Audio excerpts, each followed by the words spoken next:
तो आप ही सोच लीजिए कि आप भारत के अगर नागरिक हैं, आप दूसरे देश में जाके फिर भारत के अगर खिलाफ नारे लगाते हैं, आप मुर्दाबाद के नारे लगाते हैं, तो आपके साथ क्या सलूक होना चाहिए या किसी के साथ क्या सलूक होना चाहिए।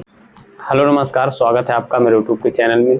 दोस्तों, सीमा हैदर की कहानी तो बिल्कुल एक नॉन स्टॉप सीरियल बन गई है। जैसे उसको लोग देखते हैं डेली घरों में, वही हो गई है। सीरियल से ज़्यादा मुझे लगता है सीमा हैदर की कहानी चल रही है। पहले तो सीमा हैदर जब आए थे, उनका मैटर उभरा था, तो तमाम सोशल मीडिया यूट्यूब पे हो हल्ला मचा था, तमाम इंटरव्यूज़ थे। सिर्फ टीवी और न्यूज़ यूट्यूब पे सिर्फ वही दिखाई दे रहा था। और कुछ दिनों बाद जब जाँच बैठी, पुलिस ने जाँच की, कार्रवाई की, पूछताछ की, तो उस समय मैटर थोड़ा सा शांत हुआ। और उसके बाद जो है कि फिर एक बार फिर से जो कि मीडिया में सुर्खियों में है। और अब की बार इसलिए है क्योंकि जो जिस टाइम पे सीमा हैदर का मैटर सामने निकल कर आया था, उसी टाइम पे सचिन के बारे में, उनके पड़ोस में रहने वाली जो लेडी हैं, उनके द्वारा कुछ कमेंट किया गया था, झिंगुर सा, लप्पू सा। उस बात को लेकर सीमा हैदर जो है कि मानहानि का नोटिस भिजवा रहे हैं मिथिलेश भाटी के पास। तो ये चीज़ें अब बहुत ज़्यादा बहस का मुद्दा बनती जा रही है। इसी पे अब डिबेट चल रही है पूरे न्यूज़ चैनल पे, यूट्यूब पे, सोशल मीडिया पे।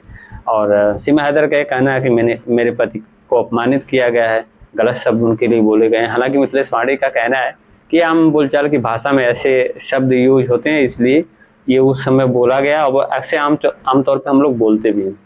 और लेकिन इधर मिथिलेश भाटी के जो वकील हैं, उनसे पूछा गया कि हाँ, ये जो नोटिस है आपको मिला या नहीं मिला, तो उनका कहना था कि अभी हमें नोटिस नहीं मिला, और मिलेगा तो हम उसका कोर्ट में जवाब देंगे।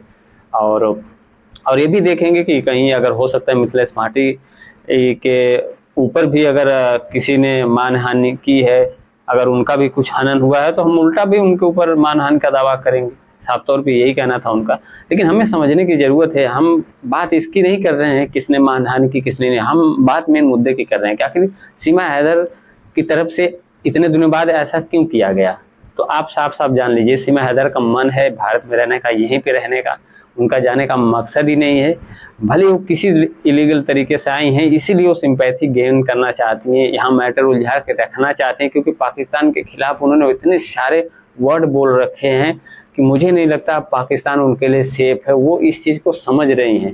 तो कहीं ना कहीं मुझे ये लगता है कि अब उनकी भरपूर कोशिश है किसी तरीके से भारत में रहा जाए। लेकिन हमें लगता है गाइस, हमारे लिए सबसे पहले हमारा देश आता है, फिर हम आते हैं, या कोई भी आता है।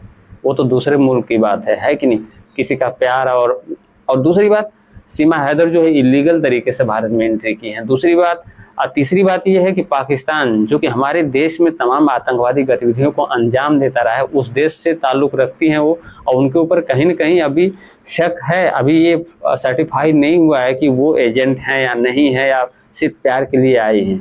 अगर प्यार के लिए भी आती तो वीज़ा लेके आ सकती थी, जैसे यहाँ से अंजू वीज़ा लेके गई पाकिस्तान, तो वो समझ में आती है बात। लेकिन इलीगल तरीके से एंट्री करना तो बहुत ज़्यादा संदेह के घेरे में है, वो भी 4 बच्चों को लेके आना और प्यार की बात बता के आना, तो कहीं न कहीं ये सबके गले से उतरने वाली बात नहीं है। भले कुछ भी हो रहा हो, चल रहा है। अभी जब तक इन जाँच पूरी नहीं होती, जब तक कोई हमारे न्यायपालिका का सर्वोच्च फैसला नहीं आता, तब तक तो मुझे नहीं लगता कि उनको जाना पड़ेगा। लेकिन हाँ, जाना तो ज़रूर पड़ेगा, क्योंकि हमें लगता है कि ये देश के लिए हमारे भविष्य में खतरा हो सकता है।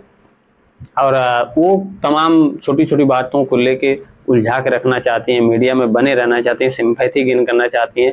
मुझे ये लगता है क्योंकि वो जान रहे हैं कि पाकिस्तान में अब उनके लिए रहना उतना ज़्यादा आसान नहीं होगा जितना पहले था, क्योंकि पाकिस्तान के बारे में बहुत कुछ उन्होंने बोला है, मुर्दाबाद के नारे भी लगवाए हैं बच्चों से। तो आप ही सोच लीजिए कि आप भारत के अगर नागरिक हैं, आप दूसरे देश में जाके फिर भारत के अगर खिलाफ नारे लगाते हैं, आप मुर्दाबाद के नारे लगाते हैं, तो आपके साथ क्या सलूक होना चाहिए या किसी के साथ क्या सलूक होना चाहिए, आप खुद सोच के देख लीजिए। तो बस वही बात चल रही है कि वो इतना ज़्यादा पाकिस्तान की बुराई कर ली है कि वो जानते हैं कि हमको यहाँ से सेफ कुछ भी नहीं है, किसी तरह हमको यहीं पे रह जाना है। मुझे यही लगता है, और इसके अंदर भी कुछ हो सकता है, क्या मंशा होगी ये मैं नहीं जानता। ये तो बहुत ज़्यादा जाँच हो रही है, उसके बाद ही कुछ पता चल पाएगा। और गाइस, बस एक रिक्वेस्ट है, नए हैं तो चैनल सब्सक्राइब कर लीजिएगा। आगे भी बात करेंगे इस बारे में। तब तक के लिए जय हिंद, वंदे मातरम।